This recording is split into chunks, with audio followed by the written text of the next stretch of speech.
welcome everyone to the Art of Winning. We're actually gonna try to do this on a regular basis, and so Dan and we work every day with players. We're working on the court. We talk with each other about the strategic and tactical plans at the Art of Winning Tennis, updating the website, speaking with our members, just a lot going on. So we want to talk today briefly. First of all, we want to say all those who have enrolled in the masterclass, we're very excited about that. That's launching today. You can get free access to it over the next 4 days for the session number 1. There's actually going to be 5 sessions over the next 5 weeks. And if you want to sign up for that, that's going to be just an amazing course, because we're going to dive in to the practical application on a deeper level, where you can go out and work with your players. You can as a player really start to take your game to the next level, increase your win rate. We talk about increasing your win rate 100%, and that's actually what can happen when you begin to practically apply these in the way that we suggest.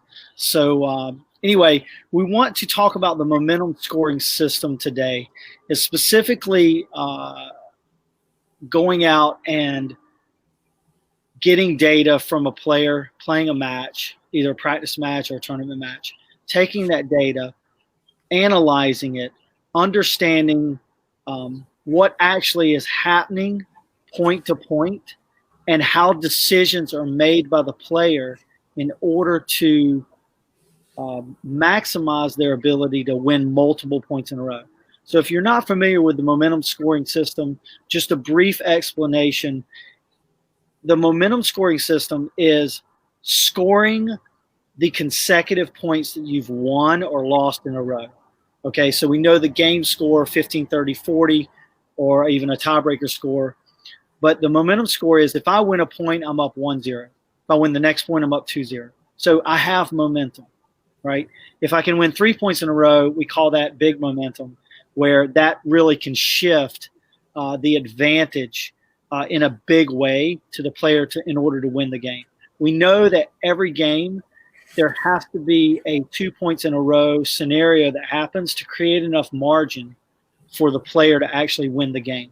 So I can win 2 points in a row and then just trade points from my opponent and win the game. We see this a lot. I wrote an article back in a year and a half ago when Halep played Serena Williams in the 2018 Wimbledon. Was it 2019 Wimbledon? Is that right? 2019 Wimbledon. And Halep basically, there were only 4 games that did not go to 30-all. So basically Halep won that match. And the set score was pretty dramatic. I mean, she won in 2 sets, and it was like 6-2, 6-3. I mean, it looked like a blowout, but the reality is that Halep won 2 points in a row to win that match on each game, and that's what it came down to, other than just the 4 games. So I want to introduce Dan now, and Dan went out and we have a client that she desires to play on the Pro Tour and the WTA Tour, and we've been working with her. And Dan specifically, because she lives in the UK, he has the opportunity to go out and watch her play, has worked with her on court. We're coordinating our efforts here. And Dan, I want you to talk a little bit about what you experienced when you went to the match and mapped her match the way we do it here at the Art of Winning, and some of the observations that you had with regards to what she felt emotionally and what the data said, and how we're going to get on a call with her and talk with her about that experience so that her perception is not distorted by the emotional response of a current belief, which is we don't want that. One of the 12 universal truths. So Dan, take it away, man. So when I'm doing the match charting, it's very interesting, because you can actually see the players experiencing this match in a completely different way from me. You can actually see that happening on court by their reactions, what they're doing, the body language, and so on. So you can read their emotional state. And every time it doesn't match with what's happening on the data sheet that I'm doing. So as I'm recording these numbers, okay, on what's happening, you'll see them respond in a particular way at a certain point, or not respond in a particular way on a certain point. And it doesn't bear any relation to, say, the important points that are happening as you're plotting these this momentum chart that I was doing on this occasion. And that's, to me, a fundamental point, because that happens every time. And it's then reinforced when I asked her what was her experience of the match, she would talk about certain shots in particular from maybe a technical aspect, and yeah, her emotional state. I felt that this was happening. I felt that that was happening. And she goes, again, my backhand let me down. And they'll always talk, players will always talk about a specific shot in general. So it's always, oh, my backhand, not my backhand in certain situations and so on. So it's important to understand that perception is so distorted in the match, but that's universal. Okay. And my job, and yours to some extent, Sterling, is to get them to see the or experience and plan for and anticipate what's actually happening during the match. So understanding that momentum flow specifically. And they need to be able to recognize certain points in a match. And that's why I'm doing what I'm doing, because we can identify very specifically where a player is losing points.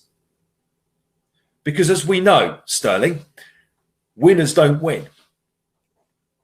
All right. So what I'm doing is essentially an exercise in diagnosing. Yeah, that's a good term, I think.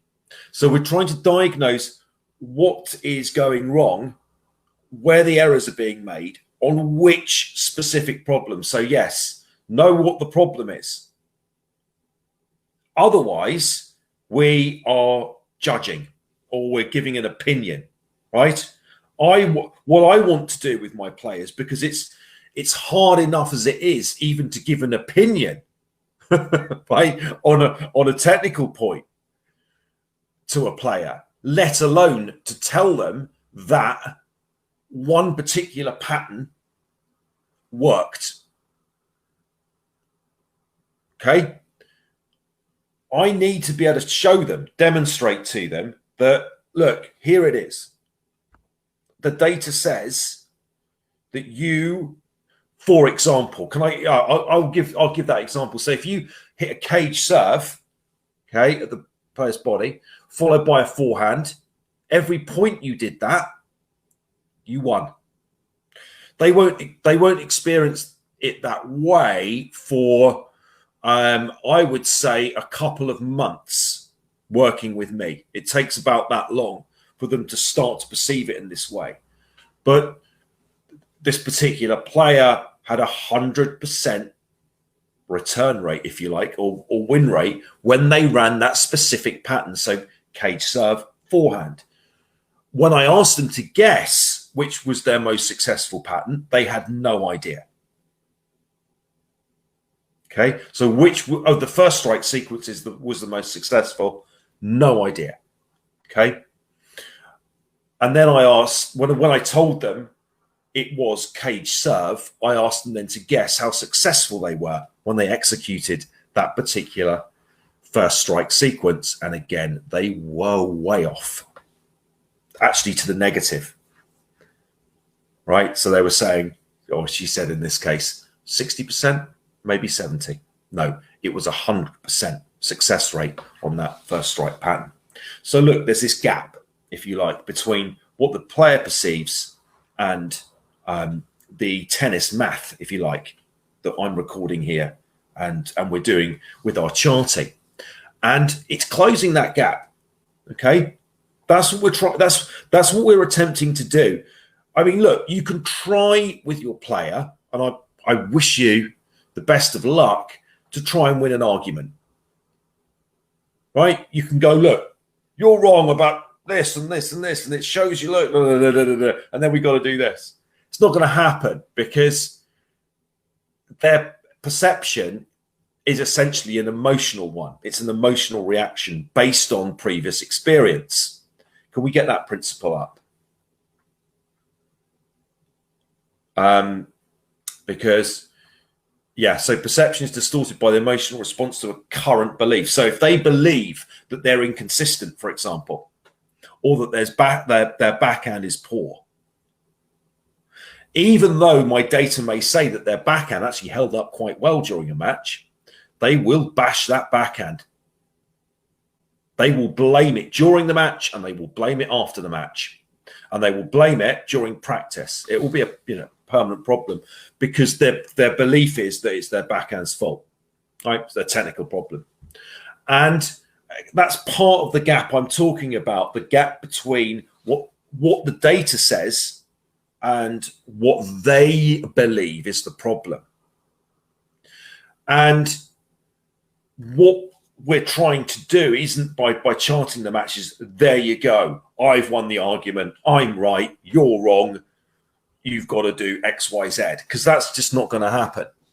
But what we do, we can then, for example, identify when they are, let's say, they've won 2 points in a row, and the score, they are 40-30 up, and they're returning. We can identify 4 occasions, for example, when they lost that point. If we can be that specific and say, look, there's a whole game there went against you. Yep, because 4 occasions you lost that one. We are identifying as specifically as possible where they've gone wrong or where they've made that error. So we're moving as far away from as we can from this general sense of backhand bashing. Yeah, that it was my backhand's fault. It's not going to work, because what will happen is they'll go back on the practice court and they'll hit a few thousand backhands as a drill or something like that. But that's not the problem. It's the backhand in certain circumstances. Is it the backhand S1? Is it the backhand return? That might be a better question to pose. But if we can work out on exactly when and where these points are being lost, and the data says something very interesting to us, and Sterling, I hope you'll back me up on this, that you do see some very strong patterns.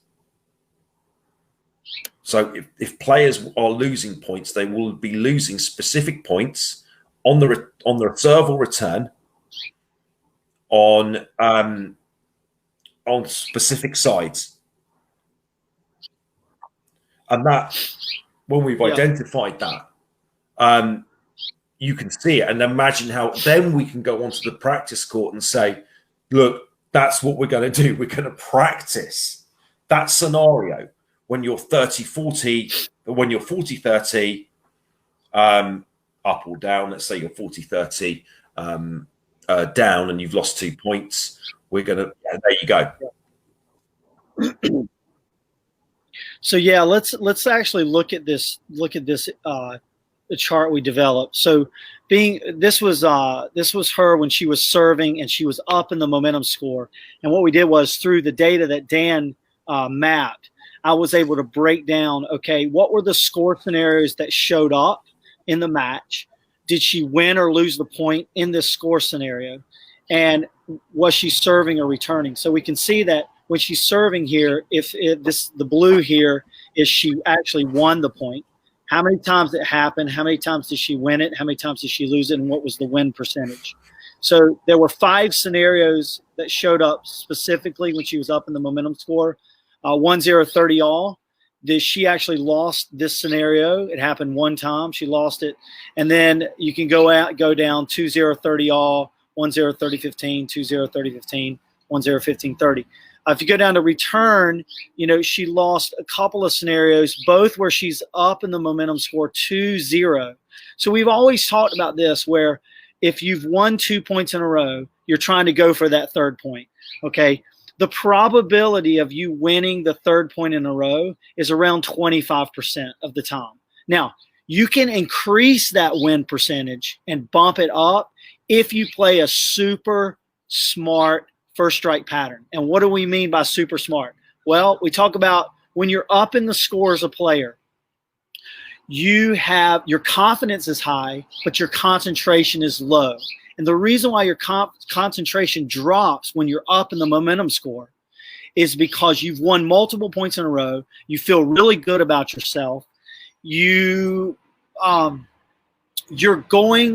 options have been dispersed. You have multiple options now to actually do whatever you want. And especially if it's 2-0, 30 all, you're thinking, ooh, I need to get this next point so I can go up 40-30. But you need to lean on the 2-0 and go, wait a minute, I need to play the pattern that my opponent likes the least. And the reason why is because your opponent is down in the momentum score. They've lost the last 2 points. They are going to focus in. We know that every player on average wins twice as many points when they're down in the momentum score as when they're up in the momentum score. And it certainly is the case, if you look at the data. So these are just some of the charts we've developed here at the Art of Winning to help you communicate this to a player. So I want to put up, let's see, this next one here, because I want to, is there anything else, Dan, that you notice about emotion and being at the tournament and with other players, and just talk about a little bit about the drama, if you will, a little bit about the bantering that you heard, and just the psychological effect it has on players if they just allow themselves to succumb to this talking and bantering between players. Yeah, it's very, very. I was shocked when I've been to tournaments about how the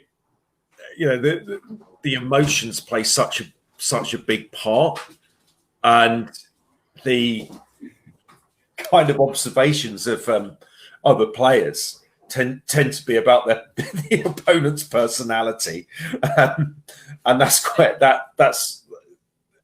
I mean, it's quite funny on one level, but you're thinking, oh my God, if you're approaching the match from a emotional personality point of view, I've never seen a match won on emotion ever.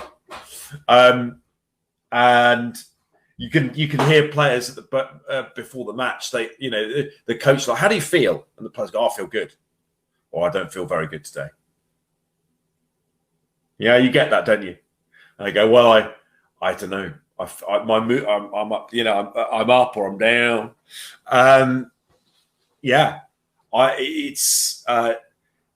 It's striking to me how, the observations tend to be of the other players' characteristics, and I think that's part of the gap that I was talking about earlier. Look, we want to be looking at the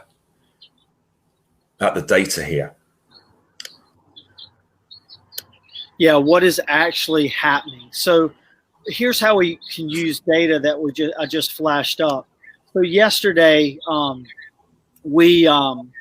had a couple players on court, and so we took a scoring scenario, momentum game score scenario of 1-0, 30, 15. And if you can see this, we began each section here as a game. So we began each game at 1-0, 30-15. In this case, the player is serving, and this is Trevor and Grace. So Trevor is serving all of these games. Okay, so I just had him serve, and the serve he's using. Here's the first strike combinations. He's using the cage slice serve, so a slice serve into the body of the player, and then the next shot he's going to reverse the player. He's going to go behind him, and so this is the pattern he was attempting to execute over and over and over again, every single serve, whether you're on deuce or ad. Because this is the thing. If a player, just like repetition, just like you're working with a player on repeating the forehand and getting the groove, you have to repeat first strike patterns over and over and over again in order to allow the player to begin to automate the pattern, not think about what they're doing, but just get in the flow and execute it. So this was something very interesting. So again, he's using the same serve on every single point, whether it's deuce or ad. So the first game, 1-0, 30-15. So we start on the ad court. He wins the point. He goes up 2-0, 40-15. He wins the next point. He wins the conversion, wins the game. Bam, game over. Game over. Using the same pattern against another player. Both these players I trained. The other player actually knew what pattern he was going to execute. They knew it was coming, right? Now, I don't allow them to cheat, obviously, on the return. They have to play it straight up. But they know in their mind what's coming. So the other player at the same time is learning to adjust to this type of pattern. Now, does the player execute the cage serve reverse pattern every single time? Of course not, because these are not professional players. These are not top 10 world-class players. All right. And even if world-class players have a hard time executing their pattern exactly the way they want to. Why? Because they're playing an opponent that's trying to keep them from doing that. So same exists here. So cage serve, the return goes to a place where Trevor just can't get it back on a reverse. He may play it more down the middle or run them, right? So then the idea here, though, is to get a player to repeat the pattern. And let's see what happens with the score. So in the second game, 1-0, 30-15. He loses the next point at 0-1, 30-all. Wins the next point, 1-0, 40-30. Wins the next point, wins 2 points in a row, wins the game. It's 2-0. And we can go through this, but this is how we go through it. Then at the end, what we do here is I find out what was the momentum conversion rate. And this is something that Dan swerved into. The data, it's all kind of been there, but we see these things pop out at us as we begin to really delve into this. The momentum conversion rate is when a player had 1-0, did they win the next point or did they lose the next point? So in the first game, he got 1-0, he was up 1-0, he won the next point. So there's 1 for 1 momentum conversion rate, like 100%. Here, he has a momentum point, he has 1-0. He loses the point. So in the end, if you add up all these, we had Trevor was 5 for 14. So he had 14 opportunities to score a momentum point. He only did it 5 times. That's a 36% momentum conversion rate. Grace, on the other hand, in the same short set, if you will, was 3 for 9. She had 9 times as the return player to convert a momentum point. She only did it 3 times for 33% momentum conversion rate. We added up the number of times in this where a player had 2 points and they were trying to convert to 3. Trevor was 2 for 5 and Grace was 2 for 3. So actually Grace's conversion rate was higher than Trevor's. Conversion rate is going from 2 to 3. Grace was 67%, 2 for 3, and Trevor was 2 for 5 at 40%. But the difference was they both converted twice, right? Trevor had 5 times, Grace had 3 times, but they both did it twice. So that's kind of a wash. So we go to the momentum score. How many times did they convert from 1 to 2? And Trevor edged out Grace 5 to 3. right? So that 3% difference was the difference between was what gave us the 4-2 short set score. So we can see that, And Trevor won. yeah, it's incredible. So, but that's the point, isn't it? That's what we found. Yeah, that's the point. The percentage, and Craig O'Shaughnessy has talked about this like for years, and I have too. I've been talking about this since 2012. Okay, so Craig and I are the early adopters. We are the ones that have been blazing the paths, talking about this from the mountaintop. Everything is first strike. Every player is a first strike player. Different players have different styles of playing. They may be aggressive baseliners, net rushers, all court players, but every player is a first strike player because the majority of the points, at least 60% of the points, and on many occasions it's 70%, in between 0 and 4.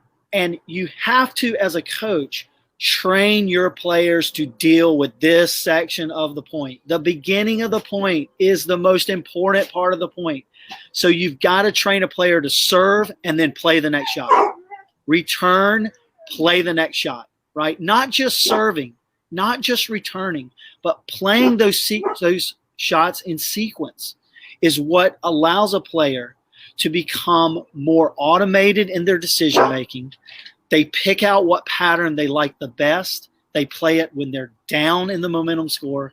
They pick out the pattern that their opponent likes the least, and they play that when they're up in the momentum score. And that raises those probability percentages of when you're down, you have a better probability of winning the point. When you're up in the momentum score, you have a least likely chance of winning that next multiple point in a row. The key to winning is momentum. And at the Art of Winning, we have quantified momentum by counting, the number of points won or lost in a row. This is, and we've talked about this, Dan, we believe this is the holy grail. This is the thing that players can truly focus in on and make better decisions before they play the next point. We know that 80% of your time on a match court is basically between points. You're either walking to the next point, you're picking up a ball, you're going through your rituals, you're planning, hopefully you're planning between points. All right? 20% of your time on a match court is actually hitting a ball. So this game is played between the ears, okay?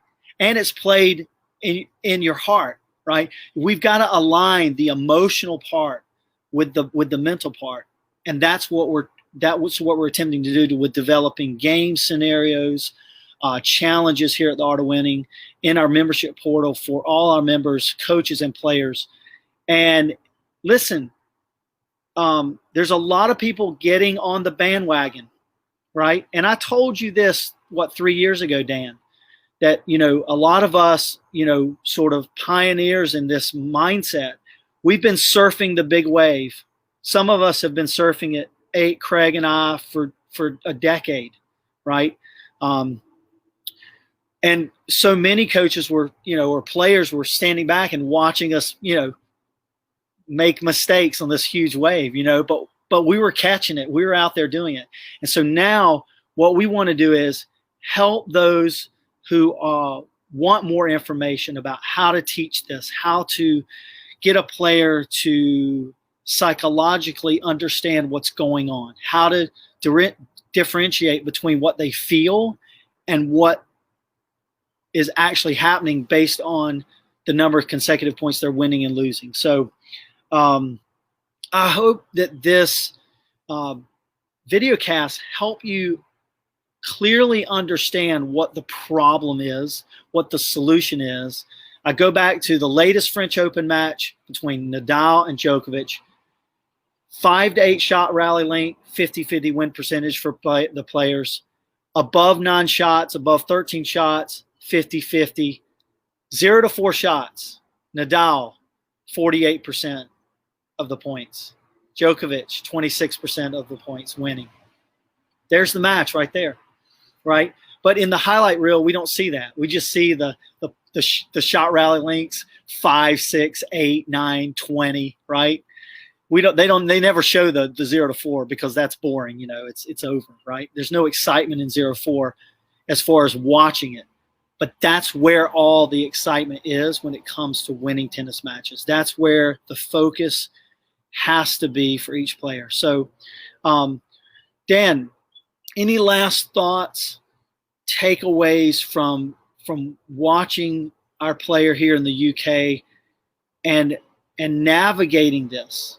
You know, what would you say to a coach trying to communicate with their player on the practice court?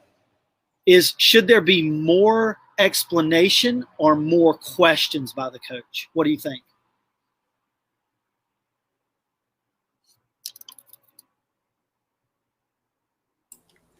Yeah, definitely the latter, Sterling. There needs to be more questions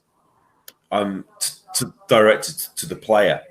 I think the paradigm I go under is, look, you're thinking, when you're playing a match, you're having thoughts, and that thinking has got nothing to do with what is actually happening, right? So I like to explain to my players that, look, it's only thought, it's only thinking, and that thinking is wrong. And as soon as we can see why that is and accept the fact that our thinking, you know, it really does, obviously it's going to dominate, as you say, because tennis is played between the points. It's not actually played on the court. It's played in here. And if those thoughts, are they've got nothing to do with reality, nothing.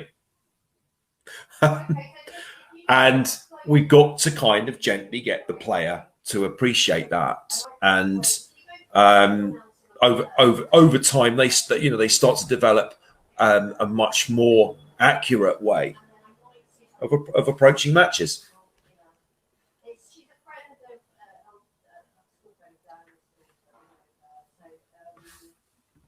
And so the data that has been done on the Pro Tour with these pro athletes, and then the data that we have done here at the Art of Winning over the past, 10 years with junior players, with amateur players, adult players, players that are trying to break in on the tour, on the challenger level. These should help us as coaches explain the reality of what a player needs to focus on with their mind, where they need to direct their thoughts to. And all this starts on the practice court, transforming it, reverse engineering it, starting with the serve in S1, starting with the return in R1, and then building from there. So anyway, we hope you enjoyed this video cast today on momentum and game score scenario. If you'd like more information, if you want to dive into this and actually learn how to train this on the court with players, how to actually execute it as a player, go over to theartofwinningtennis.com. We have a 7-day trial membership where you can go investigate all the portals. Everything's separated in different portals, different sections. You can do First Strike Builder. You can do Momentum Scoring System. You can look on the portal about the new app that I developed over a year ago, but we're revitalizing it and updating it. Should be done by the end of the year. Pumped about that because you're going to be able to see these types of statistic and data charts that I just flashed up on the screen today. You're going to be able to see these in the app. That's coming the beginning of next year. So we're super excited about that. Again, check out artofwinningtennis.com. If you have any questions, comments, leave your comments today in the Facebook comment section, and we will get back to you. If not, you can always email us at theartofwinningtennis.com. Find us on Facebook, LinkedIn, Instagram. We're out there.